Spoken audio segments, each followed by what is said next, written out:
नाही अशी प्रतिक्रिया बच्चू कडू यांनी दिली आहे। ज्या समाजकंटकांनी दंगल भडकवली त्यांच्यावर कारवाई झाली पाहिजे अशी मागणी देखील माजी मंत्री बच्चू कडू यांनी केली आहे। तर झालेल्या घटनेचा निषेधच करतो, पण मुळात सीएम आणि गृहमंत्र्याच्या घरात जर दंगल होत असेल तर यासारखी दुर्दैवी गोष्ट नाही आहे।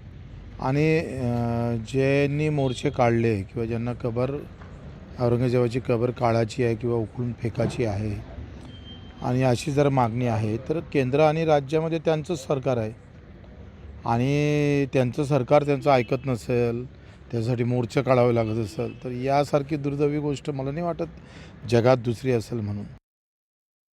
औरंगजेबाच्या कबरीविरोधात राज्यात हिंदुत्ववादी संघटना आक्रमक झालेल्या आहेत आणि अशात नागपुरात 2 गटात झालेल्या वादानंतर दगडफेक आणि जाळपोळीची घटना घडली।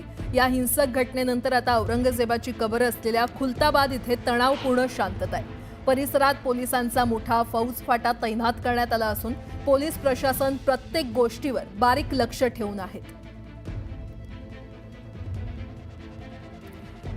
तर आपण पाहतोय औरंगजेबाच्या कबरीविरोधात राज्यात हिंदुत्ववादी संघटना आक्रमक झालेल्या आहेत आणि त्याच पार्श्वभूमीवर आता खुलताबाद इथे तणावपूर्ण शांतता आहे। या संदर्भात अधिक माहिती देत आहेत आमचे प्रतिनिधी सिद्धार्थ गोदाम आपल्यासोबत जोडले गेलेले आहेत। सिद्धार्थ, आपण पाहतोय औरंगजेबाच्या कबरीविरोधात हिंदुत्ववादी संघटना एकंदरीतच संपूर्ण राज्यात आक्रमक झालेल्या आहेत। नागपूरमध्ये देखील काल उद्रेक झाला आणि आता खुलताबाद इथे तणावपूर्ण शांतता असल्याचं कळतंय। नेमकं तिथे काय परिस्थिती आहे? हे बघा, खुलताबादच्या कबरीवरून नागपुरात काल दंगल उसळली। मात्र गेल्या 3 ते 4 दिवसापासून खुलताबादमध्ये जे आहे तणावाचं वातावरण आहे, खूप मोठ्या प्रमाणात पोलीस बंदोबस्त आहे। मी ती अगदी कबरीच्या समोर उभा आहे आणि त्यानंतर तुम्हाला बंदोबस्त दाखवतो।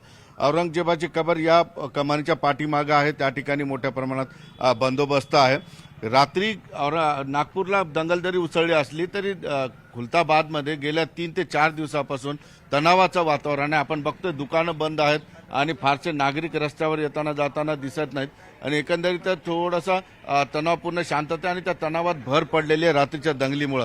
मात्र या ठिकाणी पोलीस व्यवस्थितपणे बंदोबस्त घेत आहे। सीआरपीएफची एक टीम या ठिकाणी आहे आणि लोकल ग्रामीण पोलिसांचं QRT टीम सुद्धा या ठिकाणी, दंगा नियंत्रण टीम सुद्धा तैनात करण्यात आलेली आहे। एकंदरीतच नागपूरच्या दंगलीनंतर खुलताबाद आणि आसपासच्या परिसरामध्ये मोठ्या प्रमाणात पोलिसांच्या गस्ती सुरू झालेल्या आहेत। एकंदरीतच वातावरण तणावाचं असलं तरी अजूनही अनुचित प्रकार छत्रपती संभाजीनगर असेल किंवा खुलताबाद असेल या ठिकाणी घडलेला नाही। पोलीस 24 तास या ठिकाणी पहारा देत आहे आणि एकंदरीतच आता या कबरीच्या आतमध्ये फार काही लोकांची ये जा सकाळपासून दिसत नाही, कारण एकंदरीतच आपण बघतोय की कबरीच्या जी आहे आतमध्ये जाण्यासाठी काही टुरिस्ट येत असतात। मात्र आज सकाळपासून एकही व्यक्ती या ठिकाणी फिरताना दिसत नाही आणि कबरीच्या आजूबाजूला असलेले सगळे दुकानं सुद्धा बंद आहेत।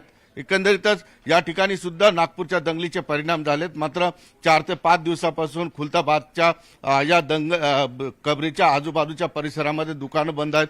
मी तुम्हाला कबरीजवळ सुद्धा घेऊन जाण्याचा प्रयत्न करतो अगदी थोड्याशा वेळात। बघतोय आपण आतमध्ये वातावरण आहे, एकही माणूस नाही तर या ठिकाणी बऱ्यापैकी टुरिस्ट येत असतात सकाळी आणि कबरीला बघण्यासाठी येत असतात। हा आतला माहोल आहे, आपण बघतो आत सुद्धा सगळी शांतता आहे, कुणी या ठिकाणी नाही। मात्र ज्या ठिकाणी कबरीचं गेट आहे त्या ठिकाणी बघतोय आपण पोलिसांचा कडक बंदोबस्त आहे कालपासूनच आणि 4 दिवसापासून हा बंदोबस्त आहे। एकंदरीतच आलेल्या टुरिस्टची पूर्ण माहिती या ठिकाणी घेतली जाते, त्याचा आधार क्रमांक असेल, मोबाईल क्रमांक असेल आणि त्यांचे सगळे डिटेल्स घेऊनच आतमध्ये दिले जाते। मात्र अगदी लोक जे आहेत आज टुरिस्ट इथे येताना दिसत नाहीत। एकंदरीत आपण थोडंसं आजचं मस्टर चेक करू शकतो, किती लोक आलेले आज लोक किती आले? एकच जण येईल आज सकाळपासून एकच जण। हा भैया, आज लोग कम हो गए क्या? नहीं, आप ड्यूटी पे हो तो यहाँ पे कुछ लोग नहीं है। आता शिफ्ट चेंज झालेली आहे, तुम्ही दुसरे का? अच्छा, बघतोय आपण कालच्या दंगलीनंतर मात्र आज सकाळपासून एकच टुरिस्ट या ठिकाणी आलेला बघायला।